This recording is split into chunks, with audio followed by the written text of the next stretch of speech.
Hello viewers, welcome to Telugu desk. Vijayamma మద్దతు షర్మిలకి ఇచ్చింది. మరి కేసీఆర్ ఎవరికి ఇస్తారు? కేటీఆర్కా లేక కవితకా? ఆంధ్రప్రదేశ్, తెలంగాణ రాష్ట్రాల్లో రాజకీయంగా బలమైన కుటుంబాలుగా వైఎస్ఆర్ కుటుంబం, కేసీఆర్ కుటుంబానికి పేరుంది. కానీ రెండు కుటుంబాల మధ్య రాజకీయంగా సఖ్యత లేదు. వైఎస్ఆర్ మరణం తర్వాత ఆయన కుటుంబంలో అన్నా చెల్లెల మధ్య విభేదాలు తలెత్తాయి. ఇటు కేసీఆర్ కుటుంబంలో కూడా ఆయన పిల్లల మధ్య రాజకీయంగా వేర్వేరు దారులు ఏర్పడ్డాయి. ఈ పరిస్థితుల్లో పెద్దవాళ్ళు కూడా ఏమీ చేయలేని నిస్సహాయ స్థితిలో ఉన్నారు. ఇద్దరిని కూర్చోబెట్టి మాట్లాడే పరిస్థితి లేదు. ఏపీలో వైఎస్ఆర్ సతీమణి విజయమ్మ తన కూతురు షర్మిలకు మద్దతుగా నిలిచారు. మరి తెలంగాణలో కేసీఆర్ ఎవరికి మద్దతు తెలుపుతారు? కొడుకు కేటీఆర్కి అండగా ఉంటారా, లేక కూతురు కవిత రాజకీయ భవిష్యత్తుకు మద్దతుగా నిలుస్తారా అనేది ఆసక్తికరంగా మారింది. ప్రపంచంలో ఏ తల్లిదండ్రులైనా తమ పిల్లలు కలిసి ఉండాలని కోరుకుంటారు. కానీ అది అన్ని కుటుంబాల్లో సాధ్యం కాదు. ముఖ్యంగా పిల్లలు ఒకే రంగంలో ఉంటే అది మరింత కష్టమవుతుంది. రాజకీయాల్లో ఇది సాధారణంగా జరుగుతుంది. రాష్ట్రాల్ని పాలించిన కుటుంబాల్లో ఆధిపత్య పోరు ఎక్కువగా ఉంటుంది. దీనికి వైఎస్ఆర్ కుటుంబం, కేసీఆర్ కుటుంబం ప్రత్యక్ష ఉదాహరణలు. ఉమ్మడి ఆంధ్రప్రదేశ్కు వైఎస్ రాజశేఖర రెడ్డి ముఖ్యమంత్రిగా ఉన్నంతకాలం ఆయన పిల్లలు రాజకీయాల్లో పెద్దగా చురుగ్గా లేరు.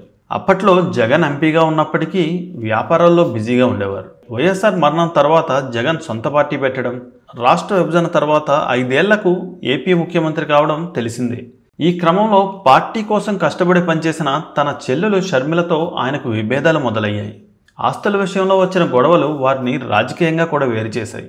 తెలంగాణలో సొంత పార్టీ పెట్టుకున్న షర్మిల ఆ తర్వాత కాంగ్రెస్లో చేరి ఏపీ రాజకీయాల్లో మళ్లీ యాక్టివ్ అయ్యారు. ఆమె తన అన్నతో ప్రత్యక్షంగా పోరాడుతున్నారు. రాజకీయ వారసత్వం, ఆధిపత్య పోరు, కుటుంబ కలహాలు వంటి అంశాలు ఇక్కడ కీలకంగా మారాయి. వైఎస్ఆర్ కుటుంబంలో వచ్చిన విభేదాలు ఇప్పుడిప్పుడే పరిష్కారం అయ్యేలా కనిపించడం లేదు. కుటుంబ పెద్దగా ఉన్న విజయమ్మ తన కూతురు షర్మిలకు మద్దతుగా నిలుస్తున్నారు. రాజకీయంగా కూడా ఆమెకే మద్దతు తెలుపుతున్నారు. ఈ విషయంలో జగన్ కాస్త కోపంగా ఉన్నా బయటపడలేని పరిస్థితి. కుటుంబంలో శాంతి నెలకొల్పడానికి ఆమె ప్రయత్నిస్తున్నప్పటికీ పరిస్థితులు మాత్రం అనుకూలంగా లేవు. ఇక తెలంగాణ రాజకీయాల విషయానికి వస్తే ఇక్కడ కేసీఆర్ కుటుంబంలో వారసత్వ పోరు నడుస్తోంది. కేసీఆర్ తర్వాత ఎవరు అనే ప్రశ్నకు సరైన సమాధానం లేదు. వరుసగా 2 సార్లు తెలంగాణలో అధికారంలోకి వచ్చిన బీఆర్ఎస్ 2023లో కూడా గెలిచి ఉంటే కేటీఆర్ను ముఖ్యమంత్రిగా ప్రకటించేవారనే ప్రచారం జరిగింది. కానీ బీఆర్ఎస్ ఓడిపోయింది.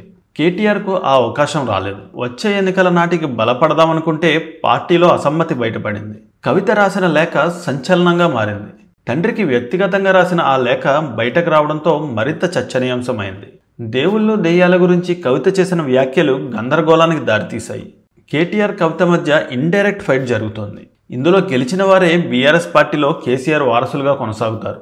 మిగిలిన వారు ఎవరి దారి వారు చూసుకోవాల్సి వస్తుంది. రాజకీయ వ్యూహాలు, అంతర్గత కుమ్ములాటలు, భవిష్యత్ ప్రణాళికలు వంటి అంశాలు ఇక్కడ కీలకంగా మారాయి. కేటీఆర్, కవిత ఈ ఇద్దరిలో కేసీఆర్ ఎవరికి మద్దతుగా ఉంటారనేది ఇప్పుడు హాట్ టాపిక్గా మారింది. ఇద్దరిని వదులుకోవడానికి కేసీఆర్ ఇష్టపడరు. కానీ పార్టీలో గొడవలు కొనసాగితే మొదటికే మోసం వస్తుంది. అందుకే ఆయన ఎవరో ఒకరికి మద్దతు ఇవ్వక తప్పదు. రాజకీయ వారసుడిగా కేటీఆర్ను ప్రకటించి ఆయనకే కేసీఆర్ మద్దతిచ్చే అవకాశం ఉంది. వైఎస్ఆర్ కుటుంబంలో తల్లి కూతురికి మద్దతుగా నిలబడగా కేసీఆర్ తన కొడుకును సమర్థించే అవకాశం కనిపిస్తోంది. కుటుంబ బాధ్యతలు, రాజకీయ భవిష్యత్తు, సరైన నిర్ణయం తీసుకోవడం వంటి విషయాల్లో కేసీఆర్ ఎలా వ్యవహరిస్తారో చూడాలి. ఇలాంటి మరిన్ని ఆసక్తికర విషయాల కోసం తెలుగు డెస్క్ ఛానల్ని సబ్స్క్రైబ్ చేయడం మర్చిపోకండి.